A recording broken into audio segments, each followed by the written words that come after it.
Welcome to the Nerd Pod. I have a wonderful guest, Dan, here in house, and I guess usually Yeah, thanks for having me, Austin. This is Yeah. awesome. Yeah, a little work in progress. Getting Look good. everything, getting everything situated. Dan is, I'd say, um, in the best way, the nerdiest person I know Oh, in nice. town, in the best way possible. Big data, managerial guru, if you will, Try flips to be. businesses. If you want to introduce Yeah. yourself real quick. Again, my name is Daniel Colson. I'm the president of Next Investments. What I do is with that is I created a family office. So I'm under the family office of Abundant Fount, and I basically brought the family together to say, hey, let's find a better way to run businesses where it can be pretty equitable and very equitable for both employees and corporate or the managers and stuff. So what I've really hung my hat on is numbers and figuring out numbers. How can we pay well, get the most output, and just make everything all around a little bit better, and just collect data and that kind of stuff. And it really stems from earlier just taking on a new business. It stems from military, being in the Army for 8 years and stuff as an officer, and just finding out can I get better with math. And really, instead of making gut decisions, base it more on actual data that I can prove to myself. Yeah, and my background obviously in marketing. We call it DaaS now, right? Data as a service. Oh, nice. I think it's funny because I mean terms are so loose now. They are, and the words definitely have meaning. But it's sometimes when I even do some consulting in that, and doing consulting, you come in and sometimes it's just hard enough just to figure out the lingo everyone wants to use or the words everybody wants to use to make sure everybody's on the same page. It can be a big issue just to use the right words for their industry or not even their industry, but what they believe to be true in their business. Yeah, or like selling points. I've been targeted for like the MRR, so like monthly retainer, reoccurring retainer. Yeah. Is like what's following me on all the ads and stuff on like Oh, Instagram. nice.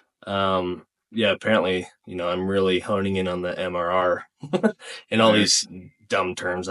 You get on a sales call nowadays and it's like, these 3-letter words all the time. Yeah. Like everyone should know what SEO means, right? Right. Search engine optimization. But even when I say those words, I feel like a cheese ball. Yeah, exactly. You start feeling like that. Well, so I do consulting too. I've had a couple people come in, and I can generally learn an industry. It takes me about a week to 2 weeks before I'm dangerous in an industry and can talk well.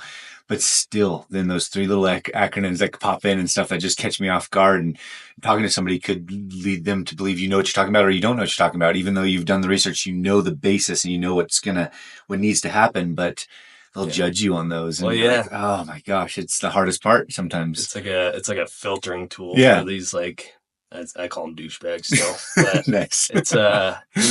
It's Are you as educated as me? yeah. Oh, you don't know what MRR means? Oh, yeah, exactly. It's like, yeah, sometimes, but I found to disarm that. It's just like, hey, I don't quite understand that. Can you explain a little bit more about how that is? And just take notes, and you come at it from a perspective of learning. Everyone loves to talk about themselves, and if they can appear smart, then they'll want to do that. And now you just learned something, and that's a better way now to communicate with them. So I've used it in that way to kind of help out a little bit, because you got to in any type of consulting or even with leading soldiers, leading employees, you gotta speak their language. You gotta learn it, and that's what makes leadership hard. A lot of times is you understand from your perspective, now explain it from their perspective, to really hone in on that. Yeah, and I think you're really good at that. Or listening. You listen extremely well. Take notes. So that's why I got to walk around with a book, because I got to take notes all the time, because there's just so much information that I just need to record and then study later on. So right. Yeah, that's a good point. Obviously I have to take notes just because of my ADD, but I like your book too. Yeah, the same way, you're just taking notes, writing it down. I'm like, yeah, that's great. And I also I'm teaching leadership for some students in a Civil Air Patrol, which is an awesome program. My son's in and stuff. The first thing I do is like, hey, take out your notes. Take out your notes and pencil. Start writing some stuff down, because you got to get used to that, because again, it's data, and not getting people to just like use data as big data, or it's like using it as, you need this to better yourself. You need this, and not only just to write it down, which is great when you write it down because you'll learn it better, but go back and review it. Go Right. back to the day, like what happened that day that happened, and that I need to know to use for the next day or the following week. No, that's a Yeah. great point. That's something I've been lacking is actually reviewing my notes. Yeah, it's hard. It's hard. Yeah. Like my brother's trying to find a program right now, like an AI program or something that will sweep through his notes, scan his Mm. notes, and then categorize them, which would be awesome and stuff. So he's in the process of trying to find something that can do that for him. I think a lot of people use Bing for that, Yeah. where it basically spark notes, Yep. Yep. your Zoom calls and stuff. Nice. But there's a lot of AI out there, Yeah. which I guess is a good tangent Yeah. here is, where do you think the AI world is like helping you or hurting you in like data and Hmm. managing? Because I know obviously like I wanted to do podcasts so that I Yeah. can keep the human sense, right? Like this is an AI, which is nice. Yeah. It's something that will always be the art to a sale or to business. So that's why I kind of wanted to get better at it because Yep. this is the one thing AI can't really replicate very well. Yeah. You can get really close and have scripts and stuff, but to have like the hiccups now, like unedited stuff is very crucial, I think, in the sense of Yeah. like True. running business and managing. Obviously, that piece, but yeah, hone in on, AI and where do you think it's going in your Yeah. industry? I've actually, so one thing I've told my kids, I've been ready to teach my kids is, hey, learn leadership, learn how to lead people, how to do that, because I don't feel like AI is going to do that kind of thing, and that's a real good thing in the future. But what I do use it for, and I really enjoyed it for, is my salespeople and scripting, like you said. And emails. So if we need to send out an email saying, "Hey, I need you to send an email to this type of person that likes these type of things, and we sell this type of stuff," it does a beautiful job. And it's done is it's made my sales person or people, depending on the businesses, they can now put their mind towards finding the industries we need to get into rather than spend their time typing out the email or typing out the content or something that we need. So it saves time in that way. So it's just allowed them to now use more of that human brain and what can we target and what can we go there. And I haven't played so much about that AI, whether it can do that as well, but it saves so much time on the emails and the putting out of information to the clients or the potential clients that we want. So that's primarily where I've used it so far. Yeah, that's a great point of like, I think it doesn't take away the creativeness to the Yeah. salesperson or like why they love coming to work, right? Like the banter at the water station, right? Yeah. Like that's still always going to be there, always going to happen. I think it just helps free up time Yeah. that, is boring. Yeah, the So boring stuff, important. like, yeah, write an email. No one likes to do that. And then it's nice because now every single email can be very specific to that person that we want to target. We Mm. no longer have to type out the templated email, which we had to do in the past to save time.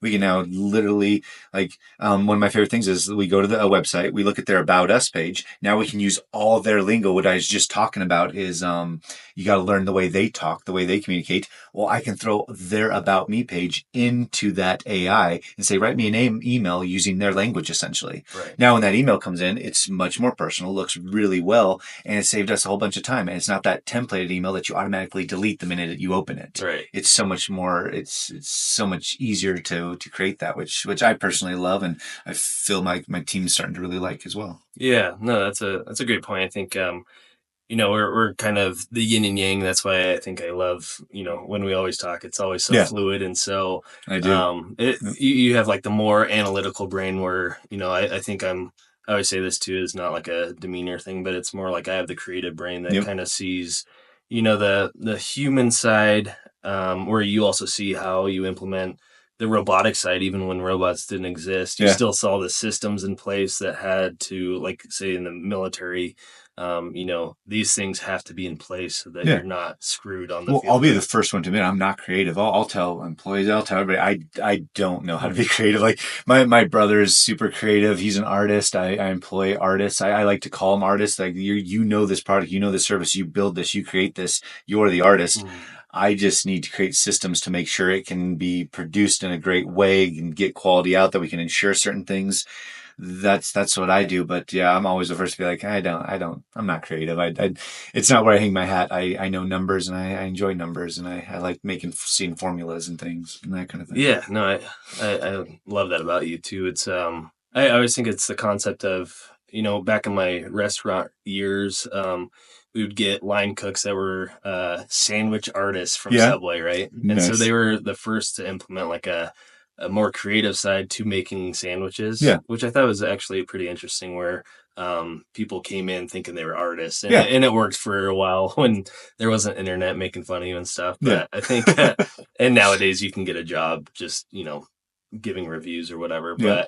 But yeah, I think the system side and how to scale certain things is something that can be easier done now with AI, Yeah. and kind of gives you that motivation to actually put it into action. Yeah.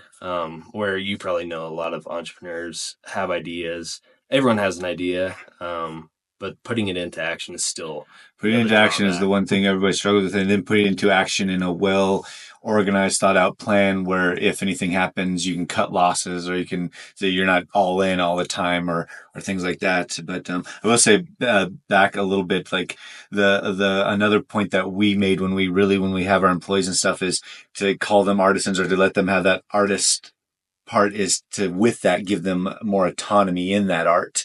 Like you said, the sandwich artist, like, yeah, get more autonomy in that. Let you make the decisions at your level.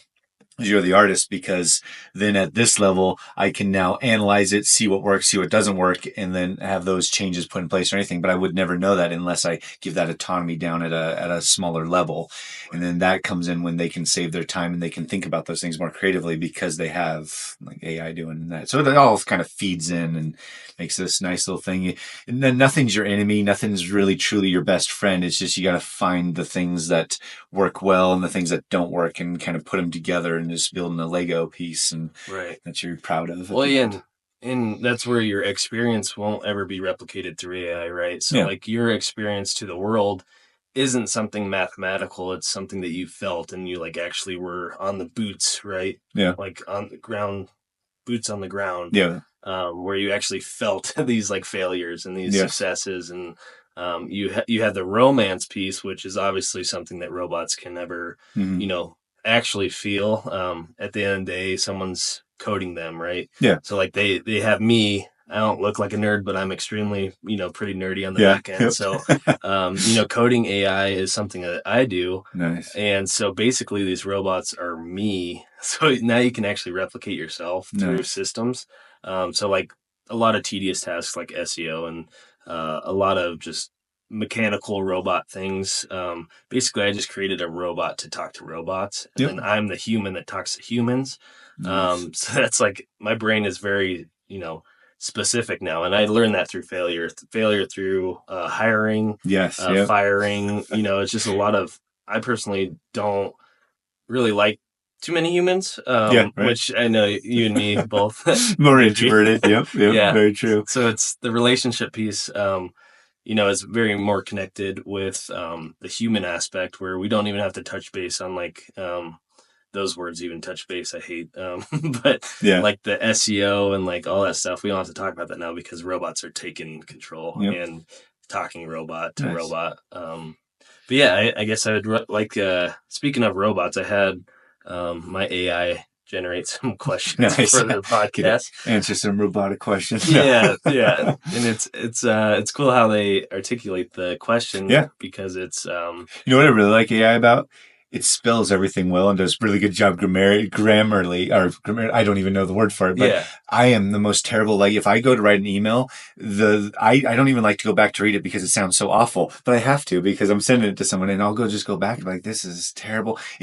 I could spend 20 minutes writing a simple 2-paragraph email to somebody.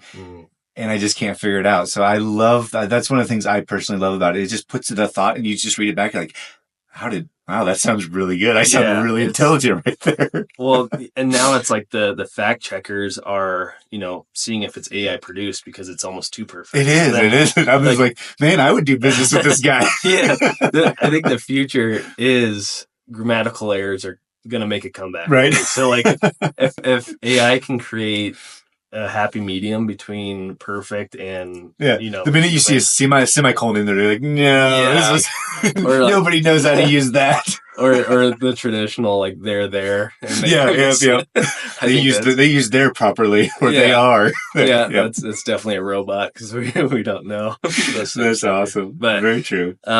one of the questions is actually, I like it a lot, but what's a belief or perspective you had or held strongly in the past, but have since changed your mind about, and what led to that shift? Um, I guess my biggest thing that changed. So it was going from the army into civilian owning a business. Leadership in the army, I loved it because everyone's pretty much on the same team. Everyone's going for the same goals, pretty much. And I believed I'm a pretty good leader then because, you realize like, oh, people do what I say. Well, they do what you say because there's punishments for not doing what you say and generally everyone's just going in the same direction, trying to accomplish the mission. And, when I got into business outside the army and then realized, and it seems dumb to say right now, like realize this, obviously that's true. People just don't show up or like they don't believe what you say or don't care what you say. And you got to almost find a new way of leading it. It can no longer be, hey, this is what we need to do because this accomplishes the mission. It's like, well, this is what you need to do because you're really good at it, and you got to formulate it differently.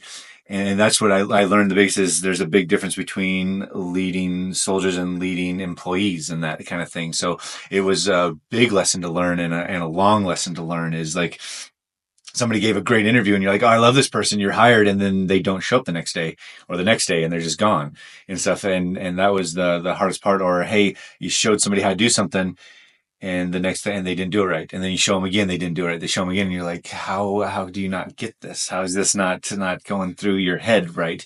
Is because they have their own agenda, their own way of thinking. And is there a way? So one of the things I've been really trying to do is like, how do we hire right and how do we train right? Because those are the things that are really missing. Like hiring interviews, they're cold, they're not done great, and then the training is almost lacking in most small businesses. That is, corporations sometimes have them down, but the training aspect and I've had to really try and put a science to those and read books and watch videos and learn from other people and just try to take notes and stuff. So that's where and I'm still learning it. I mean, 8 years later, I'm still trying to perfect it and get it right and stuff. And I still make the wrong hires or do the wrong thing and stuff. So that's probably my biggest learning point was that move. Yeah, and I think last time we talked, obviously we have the best discussions. I love always, I you do. know. I really love our discussion. I love it. Like you start learning new things. Like and the way we present, like, well, what if this? And it's like, yeah, it's like what is Socratic? The Socratic method is like, Mhm. hey, it's not arguing your point. It's have you thought about it this way? Like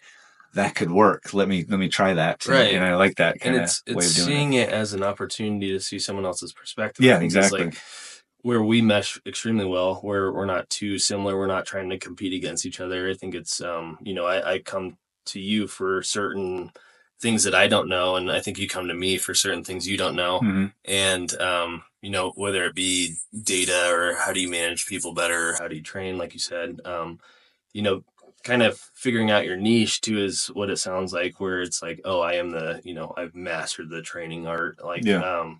because it is an art, right? It's Yeah. always changing. It's always, it's going to keep you employed forever. That's probably the most frustrating thing. I'm trying to put numbers to it, and it just changes a little every time. It's like, Mhm. there's got to be a way to put numbers to this somehow. And it's psychology, so it's going to change through, politics or even election year or whatever. It's going to change, year after year. When they think AI can replace their job, it's how do you come in and coach them more of like, no, we want you here because of the human sense of Yeah. like why you're such an impact to our business, and making them feel, the love language too, right? Where it's like, Yeah. they feel maybe they're a gifts person, and you treat them with gifts, or monetary value, right? Yeah. Or just like I know most of the books I've read is usually people are just like, I want to be noticed. Yeah, exactly. Yeah, And that so was that's one a of the huge biggest thing. things. Is Hmm. yeah, notice me. Yeah, Hmm. I can't remember what book I read that or where that was, where everyone's wearing a sign around them that just says "Notice me." Hmm. Stuff like you're like, oh yeah, just notice them. Yeah, yeah, because all of us, not speaking really for us, we don't really care to be in the limelight, even Yeah, though it looks like we are, because me, I'm like, don't notice me, and I just stick around yeah, the corner. I was like, yeah, I'll just push the information out. But we just kind of know that we, have to do certain things to promote ourselves. yeah, But, we would so rather, be in the, backlit area, just like, a lot of our mentors are. Um, but yeah, I think noticing me is a great, stopping point even to this, where, um, it's not more or less that we do these things for ourselves, but it's for maybe educating who we are, Yeah. our services. A lot of I hate when people are like, I don't even know what you do, Yeah. and it's like now you better know what I'm doing because Yeah. I'm making content and Yeah. it might seem cheesy or whatever, but it's like I make websites, I Yeah. do ads, I do digital paid advertisements, and I help promote your business, Yeah. right? And a lot And of you got people think, awesome numbers to back it up, and you got awesome websites you create. Yeah. yeah, and I did that all behind the scenes, like no fluff or anything. But then, everyone's like, "Well, you need to promote this. Yeah. You need to do Because that's things." the thing that's frustrating to me too, because I've built businesses, I've done things, but when I go into rooms, like nobody notices me. And so maybe it's just like this, like maybe I do want to be noticed, but I don't want to be noticed. And it's this thing like, well, you got to promote yourself because people need to know that you're doing this. So then your name gets put out there. But I'm like, because I was a real estate agent when I first got out of the army and I didn't like my picture out there. I didn't like everything about it. I'm like, I don't like that people know who I am, like, or a stranger can see me or do that. So I fell back into where I started changing everything. I started putting my logos on stuff. I didn't put my name or my face or anything on there. But then you find out it is a catch-22, or there's now like you go into a networking group, you go to someone, no one knows you, and Right. no one knows what you accomplished, and now you're like, well, my ego's hurt a little bit. Right. Right. But you're like, but I did this on purpose. So it's Hmm. like this whole balancing of like, where do I want to be noticed, and when do I just want to, just have my family and go do things and have the business model work. Right. But I got a businesses say one of my businesses, I put on the About Us page. You won't see me on there. Like the only thing that you'll notice on the very end is as a company of Next Investments. I love it. But on the About Me page, I put all my people on there because these are the people that are doing it. These are the people that I want to promote. And I want to say good things about, and I want to treat right that even if someone tries to come to poach them or sees how amazing they are, they want to stay with me. And I've been really proud of that because I've had people like, hey, I got offered a better job. I want to go over here. And they go over there and like, yes, with my blessing, go make more money, do better and stuff. But what I found is, and it was really awesome to see they came back. Hmm. They're like, it wasn't worth the stress. It wasn't worth the culture that I'm leaving and stuff. And that really spoke well to me. Like, I'm building something that is worth sticking around for, that I want to do that kind of stuff. But I want to promote them as well, saying these are the people that deserve the credit, but doing it also in such a way that they'll stay with me because they know that it is a good thing that's been created here. So Yeah. No, and that's kind of like, that's kind of how I did. Like if I ran a restaurant, I want to promote the chef. He's the one cooking your food. It doesn't matter that I own the place. Or if I had a doctor's office, well, these are the people that are doing it, that are doing the work because I vetted them. They're the most amazing. I vetted this person. These are the best artists. These are the people that are going to be doing the work for you. Whereas I'm like, yeah, I'm just the owner. Yeah, I bounce the book sometimes and I create a vision and that's it. And I want to promote the people doing it yeah, and more. that That's how I've always felt to come at it with. that gives me actually like chills, because it's such a rare, you know, thing to say nowadays that Yeah. you put other people first, right? Yeah, and Very it's very egoic. important. They Yeah. are the ones doing the work. They're the artists that I want and I need. Right. Without them, there's no business. But I mean, I understand my part. My part is making sure that the foundation set, that they come to a safe environment Right. and they're taken care of. Yeah. And that's where I want to be. I want to be that foundation that's taking care of it Right. and making sure that they come to a good place. So, I love but that. That's yeah, I being guess. seen is scary for me. Like Yeah. even being on a podcast, I'm like, ah, man, to my face. Like, what's my good side? Yeah. Like, I got the bigger nose. I'm like, I can't turn that way. I'm like, I gotta look straight up. Like, I'm not that great looking. Like, I don't want to be. Like, We'll make you good looking. right? There's editing. There's AI for that. Like, I'll watch the podcast. Like, who's that great looking fella you're interviewing? There's some filters. Not the puppy dog ears. Don't put that one on me. I'll put a man bun on you. Right. That's funny. No, I love those nuggets. I think that's a great place to end. Obviously, I hope you're willing to come back and Always, yeah. express. This was a lot more fun than I even thought.